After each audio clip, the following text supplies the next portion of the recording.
This is the Real Change Wilmington podcast, episode 38, inside Wilmington College Community Gardens with our guest today, Cassi Carter. Before you know it, they're teaching other people how to grow their own food and how to learn these skills. And there's just no other way to put it than miraculous. And that fills my heart. That's absolutely satisfying to feel like you can make a difference, because what other reason are we here on earth if it's not to make the world a better place? What is going on, everybody? This is your host of the Real Change Wilmington podcast, Dustin Pierce, joined with my co-host, Tiara Harris. Real Change is a positive, constructive, and lighthearted source of local news, events, and resources. And on our podcast, we interview leaders of local organizations to help squash rumors and encourage a greater sense of pride in our community. So before we get started with our guest today, Tiara, how are you doing? I'm doing pretty good. Harvest of Gold recently got a grant from the Clinton County Foundation. So that's going to be really helpful for our summer program. And I'm really excited about that to see what we could do for the community this summer. How are you doing? Nice. Well, my life update is not as exciting as this. I was supposed to get bees yesterday and the person was late. So I had to leave. I'm going to have to get my bees late now. How much later? 2 weeks. No. I know. Tonight, I'm planning on going to my house and getting stung by a bee to help my allergies. Okay. With some herbal medicine craziness, see if it works. How often do you have to do that? Just once? I don't know if it's actually science or not, if it works, but I'm going to do it once and see if I cry too much. Okay. And then go from there. Right on. So, yeah, our interview with Cassi was pretty cool. She just left the studio. Yes, she did. Quotes around the studio. What did you enjoy most about our interview? Just learning about resources available in our community. It's always fun to get to learn what's available because sometimes it gets lost, Yeah. Do you garden?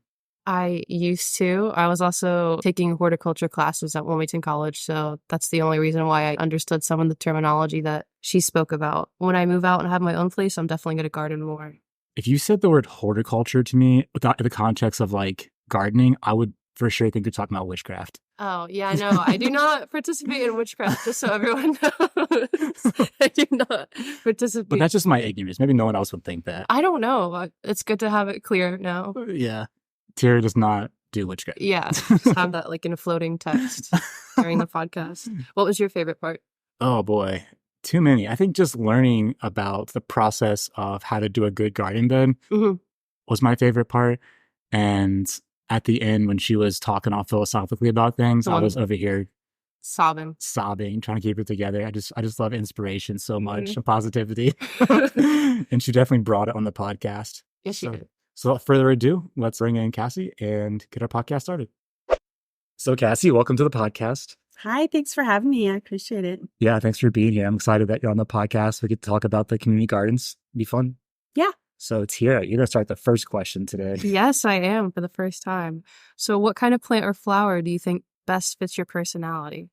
Probably asparagus, because I feel like asparagus is just really dependable. It's there. Once you plant an asparagus plant, it can be one of the very few plants that are still living when the person who planted it is still alive.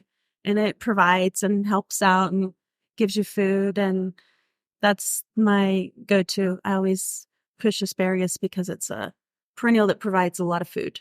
Nice. How tall does asparagus get? It can get 4 or 5 feet tall, depending on the variety. But only the tips are edible or what? Yeah, you cut it when it comes out of the ground. So it can grow 6 inches a day on 72-degree days. Dang. It's amazing. And so once you're cutting off all those tips and eat them, you can easily get 1 pound very quickly from one plant. That's what's amazing. I have a teaching bed that I use to demonstrate this at the community gardens on Wilmington College campus. And it's phenomenal how much asparagus that one bed produces. There's 20 plants in it. So each plant will produce 1 pound every couple days. Okay. Since you asked that question, Tiara, you have to answer it now too. Please. What plant would describe you? What plant do you think would describe me? I don't think I know you that well to be able to say. Exactly. Maybe a sunflower, nice and tall and bright and shiny and smiling. Wow. See, that is probably That's what I a see. cuter answer than I would. That's what I see when I see you. Oh, Nice. Okay. Well, that's good. All right, Cassi. So tell us, before we get into the community gardens, just tell us about where you're from and some experiences that you had growing up that helped shape your personality and values. We talked a little bit before about how you grew up on a farm and how that affected you a little bit. So whatever you want to share. I grew up in Highland County on a 90-acre farm. I was an only child for 12 years, so it was very slow-moving days for me. So I would find creative ways to do projects or have my friends over. But the real inspiration is from my grandparents. They were avid gardeners, so they taught me all of the garden skills and flowers, and I just built on that over the years. And eventually I would get my certification in herbalism and then in horticulture and landscaping. And then I just homeschooled my kids and taught them all of those skills throughout the years. And it wasn't until about a decade ago that I started having a career change, and I went back to school and got my bachelor's in agronomy and sustainability here at Wilmington College. And that's when I found the community gardens were abandoned on campus. And so I found Chip Murdoch, who was in charge of that department, and he and I decided to open it back up and bring it back to life. And so since then, we've added beds and really added plants in the plant area and added a lot of gardeners. So all 33 beds are filled every year with gardeners of all sorts. We have the elderly, the disabled, the children groups. We have court kids some years. Some years there's Girl Scout troops or sororities from the college. And so we have all types of people learning at all various levels. And it can be fun. For the beginner gardener or the expert gardener, either way, then it's a lot of fun to meet them where they are with their learning and their skills. So can you help explain some of the terms that you threw out of like herbalism, horticulture, and agronomy? Like what do all those things mean? Well, horticulture was a certification I got at Southern State to learn about plants and their Latin names and how to use them in landscaping. So horticulture is kind of a generic term for people that know about plants.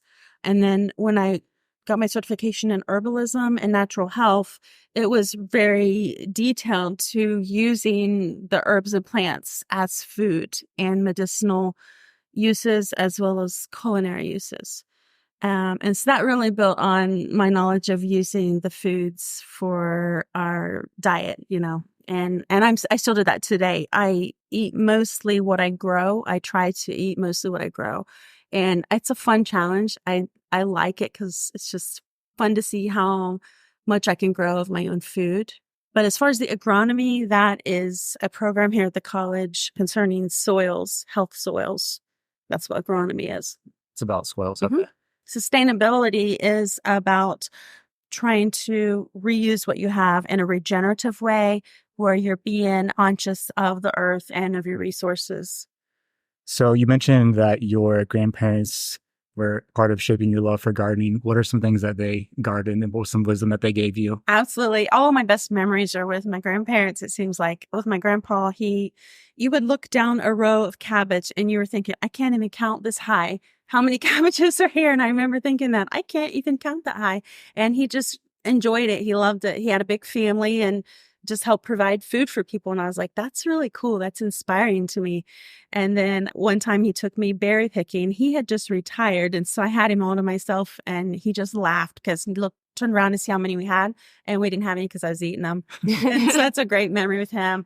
And then as well as my granny and grandma, they taught me. My granny was from the hills of Kentucky, Appalachia. So she has a lot of really great historical things that I've learned from her and that I see again repeated in documentaries and such. But she taught me a lot about the woods and what you can learn and how you can gather the free foods in the spring. She considered it a tremendous waste to see those spring foods come up and no one eating them. It was so funny because when we think of it now, we just don't think of it that way. But things like sorrel and clover and dandelion and all these things that we consider weed, she thought it was a waste that people didn't actually eat it. And then my grandma, she had a love for flowers. And I learned all about all the flowers that are popular and how to decorate, how to landscape with them. So a lot of great memories there. And I carry that on now with my kids and grandkids, that a lot of the memories we can make is, beautifying our landscaping or growing our own food.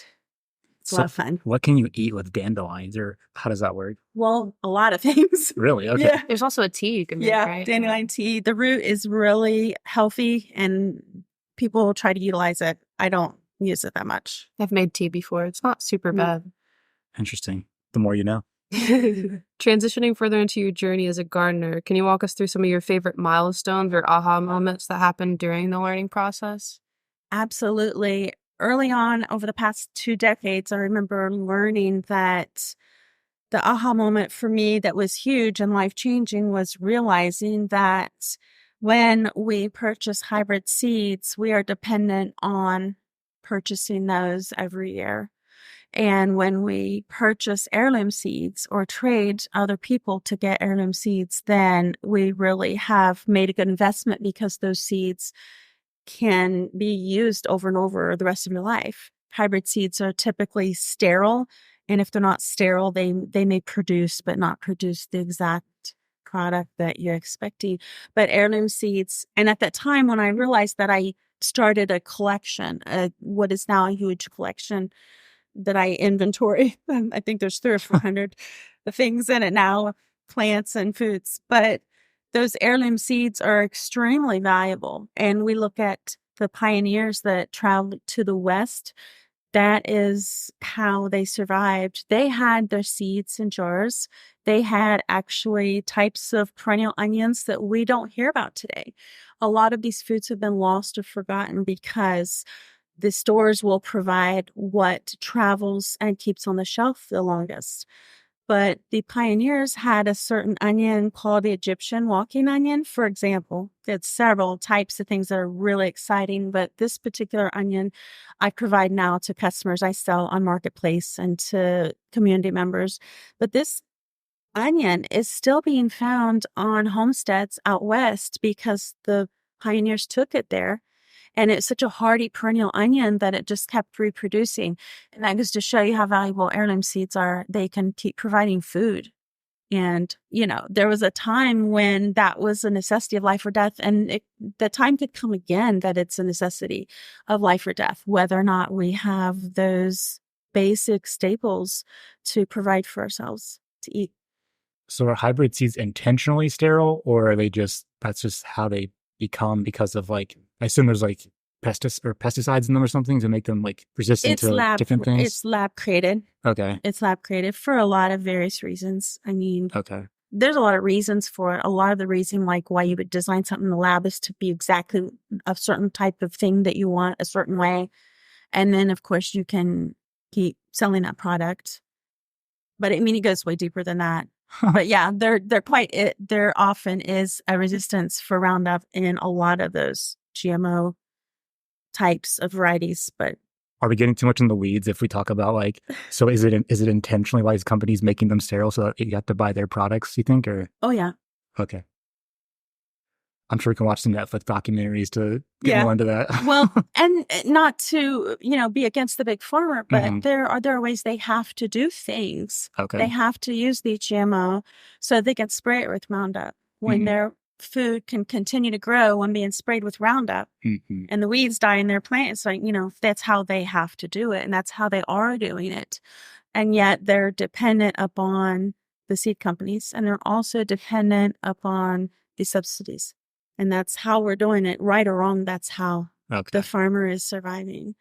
But I like to go back to the small markets where we buy more of the local foods. We grow them ourselves and no longer be dependent on packaging and hauling things from one country to another. There's no reason for it when we can grow it ourselves through education. We have to learn how. And I tell gardeners, don't wait until there's a crisis to learn these skills. It takes years to learn each skill and each thing that you add to your arsenal of skills. If you can just grow your own lettuce, there's a win. You no longer are buying lettuce. You're no longer buying packages and having to put in the recycling, and you're hoping that it gets recycled the right way and all this stuff. And it's sent across the country and using all of this fuel. Every little thing that you learn in your own arsenal of skills is another win for the environment and for your own life and for your own health. So say that every year you add 3 or 4 more skills to what you're doing. I tell gardeners, start with the foods that you love, that you normally buy, and try to eliminate having to purchase those anymore. It's crazy. There's a few local dairy farms around, and it just seems like milk can upset my stomach sometimes. But like if you get it more fresh, it's totally different for your body. I know. That's amazing. I've done that as well. I'm extremely allergic to milk, but I've drank fresh Jersey milk and it doesn't make me sick. In fact, it's very thirst quenching. Yes. It's amazing. I realized that because of Dustin. Like the other week, I was like, no, I'm lactose intolerant. And then I had it and I was like, oh, this is fine. But it's so thirst quenching more than water. I don't know what that is, but I think that it has to do with they're not processing it. Yeah. So what about your personality or values do you think helps make you a successful gardener? I think my own values have a lot to do with it because I am an empath, so I'm always able to recognize when there's a need or someone needs something or they need to learn something. And I think I always felt like that was a weakness, but I've found out some things about myself over the past decade. And I found that being an empath is not a weakness. It's one of my strengths. And once I realized that, it was just mind blowing. Like, wow, I can use this for good, like a superpower. And so being able to recognize when people need something, and this community needs to learn a lot about growing their own foods. And this community needs to learn a lot about how we can provide our own food for ourselves. And I think it starts with education. It starts with the students. And that's why I love subbing over at the high school and at Laurel Oaks and these ag kids, especially the ag kids, the FFA kids. They are eager to learn all the ways you can garden, that are regenerative and that cause less waste and that are better for the environment. And I think in times past, students never knew about thinking about the environment, but they are now. Students they're actually conscious about that and wanting to find new ways of doing things to improve. What would be like an example of that, like water conservation or something? Or Exactly. That's one of the things I teach at the gardens. One of the reasons that we use heavy mulch on our garden beds is for water conservation. I have tree trimmers come in and bring mulch. So we always have plenty of mulch for free, and they're glad to bring it because they don't know where to put the stuff sometimes. But the heavy mulch on a garden bed will keep the water in. It's amazing. One time I did a test, one whole bed of just tomato plants, and I kept it heavy mulched. It was a really dry summer. We went about 12 weeks without any rain at all, and you could pull back the mulch and see the moisture underneath of it. So water conservation, I think we need to do what nature does as close as we can. Now, when you look in the forest, what you see is that the ground is covered. And you're not losing all that moisture out of the ground because it's covered. And so we try to mimic that as much as possible. And of course, also with the mulch, you have healthy worm populations. And that's really important to great produce. The worm populations are valuable. If you look at the cost of worm casting, you'll know how valuable it is. You say heavy mulch, you just mean a lot of mulch on that, or is it a special kind of mulch? Yeah, heavy enough where you can't see through to the soil because there is 1 million weed seeds per square foot of soil. And so if you expose that to the sun and rain, then you get weed seeds. Okay. Pro tip. So when did you take over the community gardens at the college? I think it was 2017 or 18. Okay. And can you kind of give us your career journey up until that point? And then you also do other stuff besides that now. So can you kind of give us just your career journey? My career journey has been very non-traditional. Okay. With juggling, having a big family, and my kids. That's been a big part of my life, is raising 7 kids and homeschooling them. So that has been a trip in and of itself. My youngest is now 12 and the rest are grown from 19 and up. And she's like an only child now. And so, now I'm trying to get her to be my little gardener. She's a teenager, so now I think she's wanting to ditch me this year for her friends, but I'm still working on that. The other kids all learned to garden, and so I'm wanting to make sure that, she has that instilled in her. But it's been great because raising my kids and teaching them to grow their own food has really been my passion. And now that I feel like I'm kind of retired from that, I'm moving on to the next phase of my life, and that is more teaching full time. And then part-time is the gardens seasonally, and I teach there. And so you teach at the high school or the... Yeah, right now I am in a permanent substitute position for the VOAG class at the high school. Okay. What's VOAG? Vocational agriculture. Nice. Yeah. And that is also responsible for the FFA kids in all their activities. Nice. So going back to the program, could you tell us why it was founded and the brief history of it? The gardens? Mm-hmm. Yeah, it was before I moved to this county. Gardens were started out of a necessity for a few thousand people. I think a lot of people were laid off from the DHL. And so the community got together and started these gardens and called it... Was it Grow Food, Grow Hope? Grow Food, Grow Hope, yeah. Yeah. And it was called that for years. And it was huge. It actually hit the nationwide news. And they got a lot of grants and got a lot of help. And there was some famous people that came out and visited. And so then I don't know how long it sat, but when I found it, trees grown up in it, and it was kind of all in disrepair. And Lowe's has donated a couple times their lumber and hardware for us to rebuild boxes. And so that's been fabulous. They're just great to work with.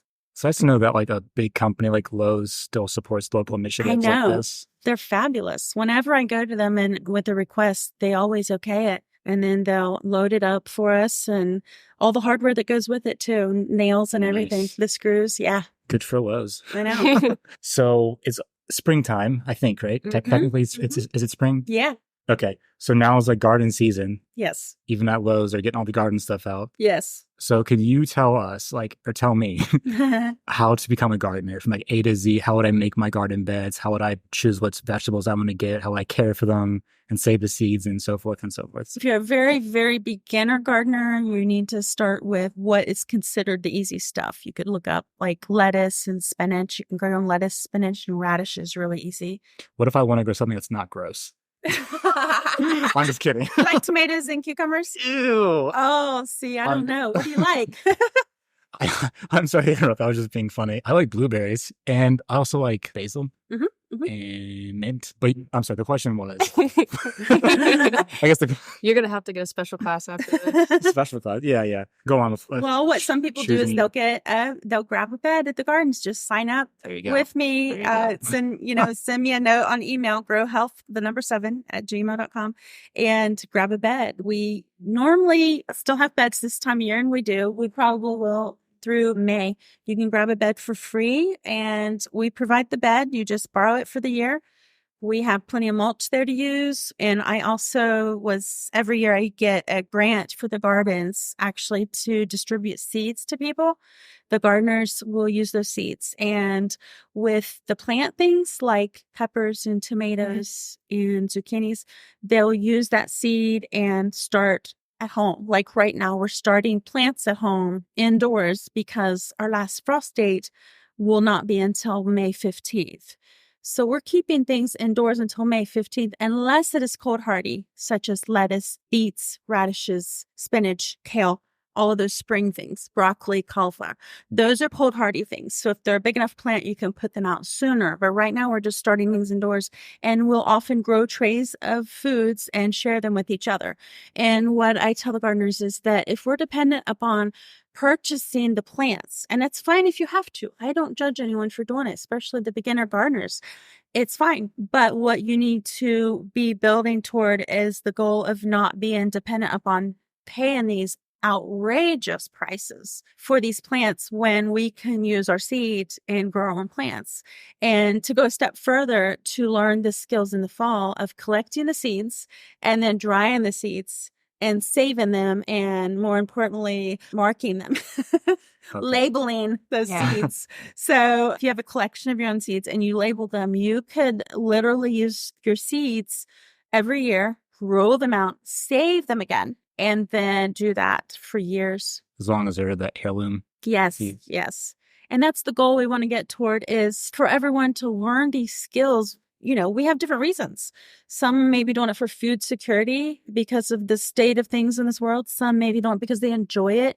Some people may feel like, this is healthier when I grow my own foods because I can see that there's no chemicals on them. I think we all know that when something is labeled organic, it may or may not mean that there are very many chemicals on it. So when I grow my own food, I know for a fact there's 0 chemicals on it. Because if I feel desperate and I can't, for some reason, can't keep my beds mulched and can't keep my weeds down, then I'll use vinegar to kill those weeds. So it's very safe. And for whatever the person's reason is for doing it, we all have different reasons, but they're all great reasons. And I think it helps us to eat healthier when we're growing ourselves because it's easy and convenient to get to, especially if we have our own beds. And a lot of my gardeners have started now building their own raised beds at home, and they no longer use the beds at the college because, when they start theirs at home, then they just want to use those. But that's where we start out learning, is the raised beds. So how deep should a raised bed be? It doesn't have to be that deep. It only needs to be about 9 inches deep. And then the very first thing you do is put cardboard down inside of it because it really attracts a lot of worms, and it helps to bring those worms to break down the soil and make their tunnels. And worms are amazing. You can study them for years the same way that you can honeybees. You just learn more and more. But they build their tunnels and their family generations. And so that's another reason we don't want to till them up. We want to keep their tunnels intact so that they can keep their populations high. So when we start a new bed, we build the bed and then we put a bunch of cardboard down in it. And then you can actually put a lot of branches or old lumber in it because when that breaks down, it really has a lot of richness in it. And then we'll put potting soil or some people use bagged manure from Lowe's. Some people just use potting soil, mix it in. Another tip I teach at the gardens is to use comfrey. It's a medicinal plant that is used as fertilizer. It was actually called bone knit at one point. It has been used for hundreds of years. I used to actually take the leaves and make a poultice. There's so many nutrients in it that it can heal the bone on the inside. And that's what they would do for hundreds of years, the old herbalists. But what I do is I let the big leaves dry out and crumble it and put it in with your soil or around your plants the same way you would fertilizer. You can read about comfrey, and I tell people to look it up on YouTube. Comfrey is amazing because it can be as valuable or more valuable than actual manure, whereas manure has to use all these resources, the water, the feed has to go through the animal, but comfrey itself finds nutrients several feet underground and brings up. So it's extremely regenerative in the way that's not using any resources to give you that fertilizer instantly.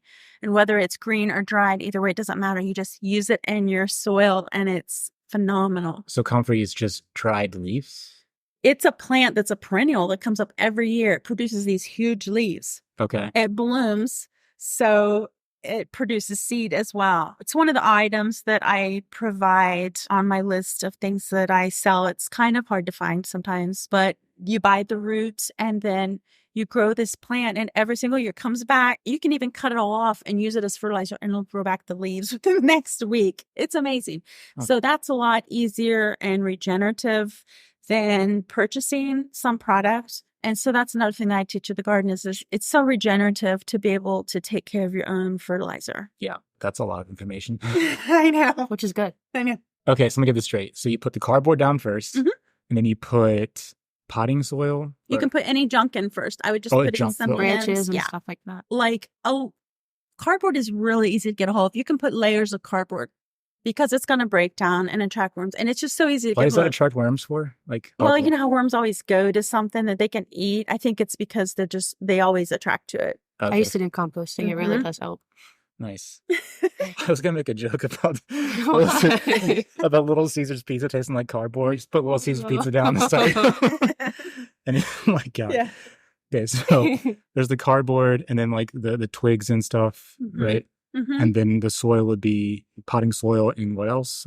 Well, some people will take their old soil from other things. Say they have plants die or whatever. You can put it in there. I mean, just use it up. And then once you have everything in there that you can really, regeneratively do yourself, then you may look at purchasing potting soil or using your own compost. If you have your own compost, you can make your own from kitchen scraps and things. You said you did that before with kitchen scraps? It's actually fun. Awesome. I did it in like a really large plastic tote, so I had kitchen scraps. Awesome. Yeah. Doesn't soil like lose its nutrients after a while or something, or no? Because you have to like, I see at Lowe's they sell like stuff to put in soil to like make it. Well, like I think she'll tell you, put in the kitchen scraps and it adds back in the nutrients. And in my case, I would add back in comfrey leaves, and that puts a lot of nutrients back in. How often should you be doing that? Well, it depends.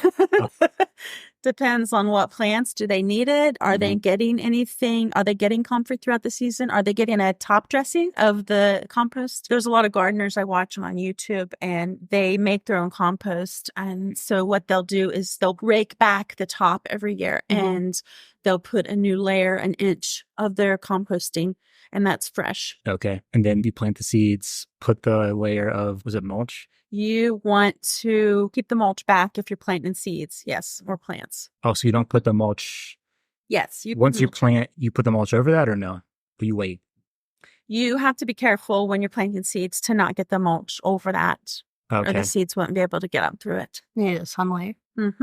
Okay. And once they grow, then you kind of fill it in. Yeah. Okay. Because you'll notice where it's not mulched or where the weeds are wanting to come up, not just your lettuce seeds, but the weed seeds.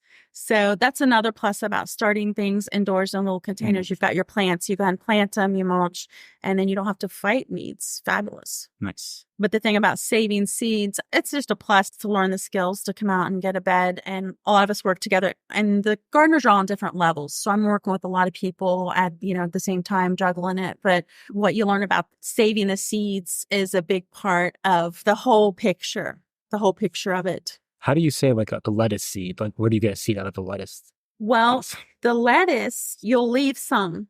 You won't pick every leaf of everything. You'll leave, say you leave a plant or two, it'll shoot up to a bloom. And that's how a lot of things do. They'll shoot up the bloom, and that's where you'll have all your flowers, and that's where you'll have all your seeds. Okay. I'm sorry that question was really ignorant. I just didn't know. Not at all. It's good for the people that don't your know. eyes. No, not at all. Okay, well, this is an educational podcast, I guess. All right, cool. So then you pick the seeds off and you just let them dry out? A lot of seeds, they're bigger. You want to dry them on screens. Some are a lot smaller. It's not going to be hard to dry them out. It doesn't take very much time to dry them. And some of them, in fact, will dry on the pod. And for example, the beans, if you save the beans, they're in the pods. You have a window span of a month or two in the fall before they start to get rained on or blow away or something. You have plenty of time to gather all your seeds. You just don't want them to sit there so long that they mold.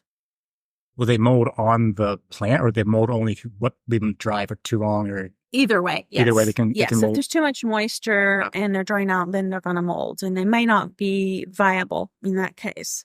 So what kind of workshops do you offer? We do, and a lot of us gardeners work together on this, but we'll do seed saving in the fall.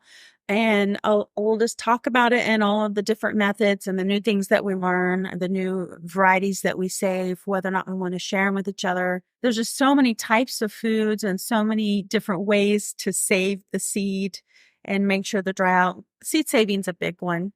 The other ones are, of course, the mulching. The mulching system, it kind of takes some getting used to. New gardeners will feel like they have to till it up or hoe it in. And I say, no, we don't want to till up anything, because with a million weed seeds being in every square foot of soil, we don't want to expose the soil to sunlight and rain. So what you want to do is leave everything away. It's called a no-till system. It's a no-tilling where you're just going to cover it. You're going to keep the ground covered at all times. But when you start a plant, then you can put it in, but keep it covered all around it. So there's just so much to learn out there. I mean, beginner gardeners start at the very beginning. They started, what do I plant? Yeah. And then you're just working together on a lot of these. A lot of these workshops just absolutely intermingle with what those gardeners need at the particular time. So we try to meet on Wednesday nights at 6 and Saturdays at 1 and all other times in between. A lot of us will be coming and going the whole time, every evening or every afternoon, and we see each other a lot and just try to help each other out. But as far as the workshops go, they're usually one of those times. And what kind of availability do you still have at the Community Gardens? Yeah, I'm there 20 hours a week, starting in March and ending in October. So those 2 times on Wednesday night and Saturday afternoon are typically the times to find me there. And we do a lot together. We actually have the watering system with 2 huge tanks, and the gutters on the shed run into the tanks and fill the water. And so that is actually just new. We've had that only for a year. And Chip Murdoch and I and my husband and some of us volunteered and came out on a Saturday and put all that together. And it's exciting because now we are more sustainable in our watering system. So that's another thing that I show the gardeners, is that you're using this water out of these tanks from the rain. And some gardeners do it in their own beds too. They'll collect water in their own beds to use. So there's no paying water bill or purchasing or bringing water. And then if someone wanted to get involved and have a garden bed there, how many spaces do you have available currently? I still have several available. Okay, so there's still opportunity for someone to get involved this year. What kind of supplies do people need to bring if they want to join? They don't need to bring anything unless they want to bring their own seeds or their own small hand shovels. Okay. We have a shed with all the tools necessary to garden with already. And what kind of fruits and vegetables do you recommend or are allowed to be grown at the gardens? I don't recommend huge plants like blueberry plants or any of those bigger things, because gardeners that may use your bed in the future may just really want to grow vegetables or some certain thing. So I encourage gardeners, if they want to grow something bigger like asparagus plants or blueberry bushes, to just find a place at home to do that. That way, every year people can plant what they want. In fact, we have the cattle panels that go from one bed over to the other one. And that's what makes the arches you can walk under from the whole length of the gardens. And what that does is it actually almost doubled our growing area, because we have a lot of vining foods. And there's foods like cucumbers that love to vine. There's a lot of the old-fashioned vining beans that we grew. And what it does is saves all of our space in our beds. So it really adds to the area that we grow on. And I encourage gardeners to always use those panels to grow up on, or let someone else use it if they're not using that, to utilize that. Because it's really pretty when everyone plants on those and you walk through the arbors and they're covering all of it with vines. One thing that we did grow that was really pretty the past few years is the sponge gourd. And some of us gardeners started growing this gourd, and it's a loofah gourd. It's the loofah sponge. And when you grow it, it is a pod this big. It's a gourd. So when you're growing it, it's a 20-foot vine. So it goes over this arbor and it shoots up these big white blooms that hummingbirds love. You wouldn't believe how many hummingbirds are drawn to that. So that's something else I teach the gardeners that aren't used to it. When you grow these gourds, you have to let them dry out, and then you have to peel the peel off of them. And then what you have is this beautiful sponge like you see in the stores. I think have you seen the loofah sponge in the stores? Like a sponge that you would take a bath with? Yeah. What? Yeah. Okay. And so what we do is cut it up and make the dishcloth out of. So, for example, I have one this size. It's a sponge. And so instead of using a wash rag and washing and drying a wash rag, I've used that same sponge for quite a while. And you can cut it up. You can slice it this direction to make the round loofahs like you see sometimes where people put soap in it. Or you can make it long and use your dishcloth for your dishes or for your shower. And it's a really fun novelty plant, because people will come to the gardens and say, what on earth is that huge thing hanging from the arbor? And it obviously is not a zucchini or anything, but it's the loofah gourd. And we have a lot of fun with it. The blooms are amazing. And it's a fun new plant. I introduced that about 3 or 4 years ago, and then a couple of the gardeners wanted to try it. So now I have 3 or 4 gardeners that save the seed and have the actual sponge to show for it as well. That's crazy.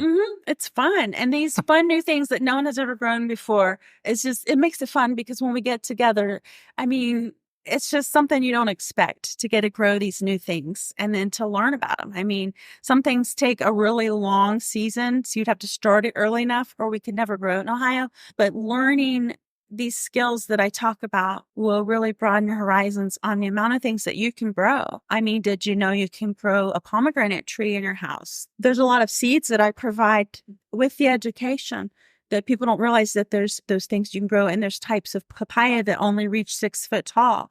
I provide those seeds as well because I've already learned what you can grow indoors in Ohio. So I know that these kind of papayas we can grow ourselves. And these things are either lost knowledge or not native, obviously, to our area. I think times have really changed and people want to learn more and they're more about education and how can I take care of myself. And I think it's a fun new trend to watch. People become interested in these kind of things. Mm-hmm. So you can grow a papaya in your house? Absolutely. I don't think I know what a papaya is. I assume it's a fruit, right? Actually, I don't see it sold very much, but have you been to Jungle Gyms in Eastgate? Yeah. They sell them there. Okay. Yeah. And they're red and they're really pretty. They're amazing looking. But I have some small plants and this is the first time I've grown them. So my plants are small, but it's fun. So how would I register for the program if I was interested? All you need to do for the community gardens is to just email me and sign up for a bed. And then we'll be meeting as soon as weather permits. Okay. We'll be starting to get together on Wednesday nights, Saturday afternoons. And it's not hardcore where no one can miss. It's not like that. It's like we come and go and we try to see each other every week so that I won't think that you've abandoned your bed or something, but it's not hardcore. We just have a lot of fun with it and we have fun learning. So anyone can email me at growhealth7@gmail.com or text me. And I always keep my email on the door at the community gardens. Okay. Behind the college, behind the parking lot at Pyle. And on the door of that little shed actually has my name and contact info. Okay. It sounds like you have a pretty tight-knit community. What's been like one of your most proud moments leading this program so far? Absolutely. It's been great. And what's been fun too is working on the college campus because there are volunteer groups and sororities that can come and help out sometimes. And most of my employees do come from the students. When they have a work study program, they'll come and be my employee for the summer. Unfortunately, they're fabulous, but they end up graduating and leaving. Yeah. That's the hard part about that. But I am able to go in every year to some of the classes. Stephen Pothoff welcomes me into his class every year, the Values and Ethics class. And this year, his new colleague has invited me to come into his class to bring a volunteer sheet to let them sign up for what the professor assigns as a service learning project. What they'll do is come and volunteer at the gardens for an hour, and I'll sign off on them doing that. And what they'll do is learn about the gardens. They'll learn about some of the work we do there. They'll help out with some of the work that needs done. And they'll learn a little bit more about what we do there. And when I come into the classroom, I was able to every spring talk about the seeds. And I bring, some examples of seeds. And it always is inspiring for the kids to see what all we can grow. And that's fun. Nice. Just educating the kids, the youth. Yeah. So you're involved in other community programs as well, correct? Mm-hmm.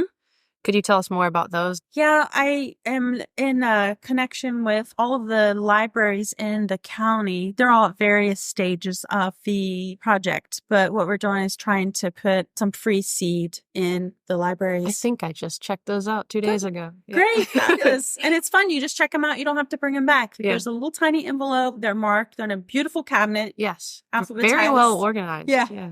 So now we're starting some in a couple of the other libraries right now, and they're just at different stages. A couple of them are getting their seeds ready, and some of them are ordering their envelopes. But it's exciting because I don't think that people should have to go without seeds if they are interested in gardening, growing their own food. We're not so destitute that we can't share seeds. Not yet. Yeah. We need to be getting that out there. And that's part of what I believe in is the part of helping people out when they may or may not be at the stage of their life that they can help themselves.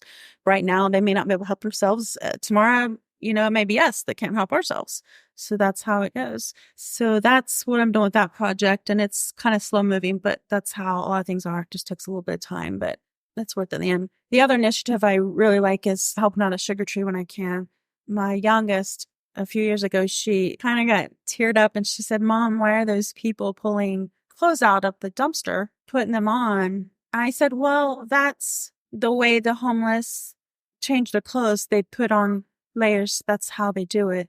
They'll put on a layer of clothes that they find." And she was like, "Mom, what can we do?" I said, I don't know. Let's find out. Let's go talk to Lee Samlin. He's a director at Sugar Tree. And her and I went and talked to him. I think she was about 7 or 8 at the time. And I said, well, Rosie wants to know how we can help out here and try to do something. It just felt like she didn't understand why someone would need to pull clothes out of a dumpster. I didn't know how to explain it to her. That doesn't even make sense. And so he said, well, guess what? We have clothing donations. Some of them are brand new. They're upstairs and there's no one to organize them. I said, well, that is exciting. I said, why don't we start organizing the clothes and folding them up and have a little yard sale every once in a while. And we started doing that for a few years. We would do twice a year some yard sales and provide sometimes on site, sometimes at the Dove parking lot. We would just get tubs and organize each one according to the tubs, the kids and then some women's, and got a lot of clothing distributed out. And it just absolutely blew my mind and broke my heart at the same time. This little kid came running up in the cold. It was like March and barefoot. He says, do you have any shoes for me? And I was like, absolutely. I will find you some. And there they were. Someone had already donated to Sugar Tree. Someone had already provided these things we drug out of the attic. And this little kid was just like, help me put these shoes on. And I was like, that absolutely is beautiful. That's life right there. And it was a very memorable moment because I thought, I love helping, and sometimes we don't realize how can we help, what creative ways can we think of to help, but we can change someone's life easily by just barely taking a few hours out of our own time every week to make a difference. And so that's what my daughter learned. And her middle name's Charity. So I always say, you live up to middle name. And my girls' middle names are Joy, Faith, Hope, and Charity. And I tell you, every one of them lives up to their middle name. It's amazing. It's miraculous. What came from that was that a lot of people started pitching in, and really the people at Sugar Tree are incredible. Those people are very caring. And a lot of them started pitching in, and DJ and all these guys that help out there, they started putting together these rooms with shelves and coat racks and hangers and start organizing these clothes. And I said, this is beautiful. This is amazing. They're all working together. And then from there, a lot of people start volunteering and helping out. It's really beautiful to watch. Me and my daughter haven't volunteered over there lately because we had some twins born in the family. And so we're just spending our time with them right now, helping them out to appointments and stuff. But beautiful thing, what they have at Sugar Tree. And I love being involved in that. Your daughter's name is Rosie, is that what you said? Yeah. I think we met Rosie last summer when we were doing the landscaping. She came out when you were helping plan that whole project.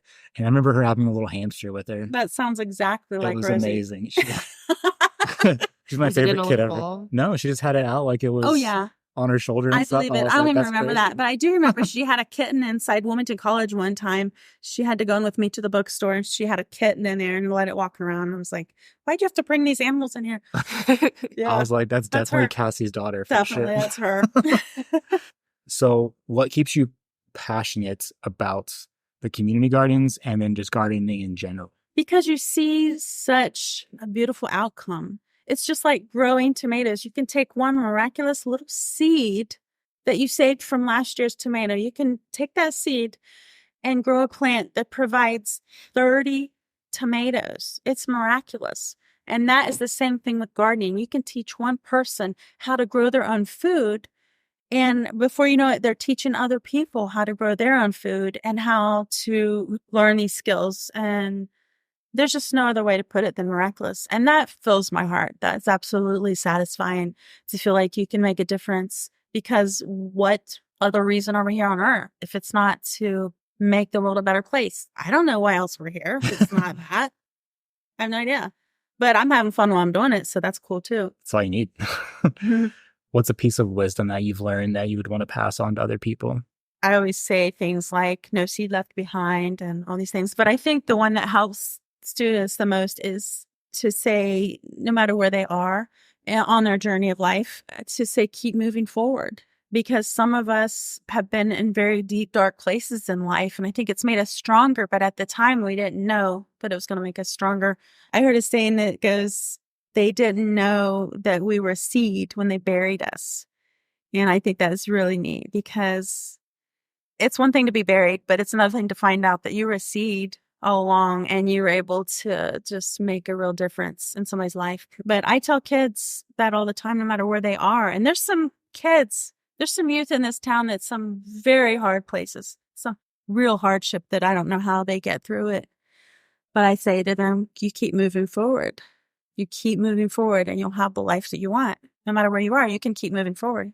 I almost started crying when she was talking. I saw you tear up a little bit. It's like, keep it together. Awesome. Well, it's been super fun to have you on the podcast. It's been great. Thank you so much for inviting me out. If anyone has any further questions or would like to volunteer, what's the best way to contact you? At growhealth, the number 7, Okay. at gmail.com. Okay. Very cool. We'll see you down in the gardens. Thank you. Thanks again. Well, that's it for our podcast today, folks. I hope you enjoyed our interview with Cassi Carter with the Wilmington College Community Gardens. If you have more questions about her or have questions that we didn't ask, please feel free to reach out to her directly with her contact information that she provided.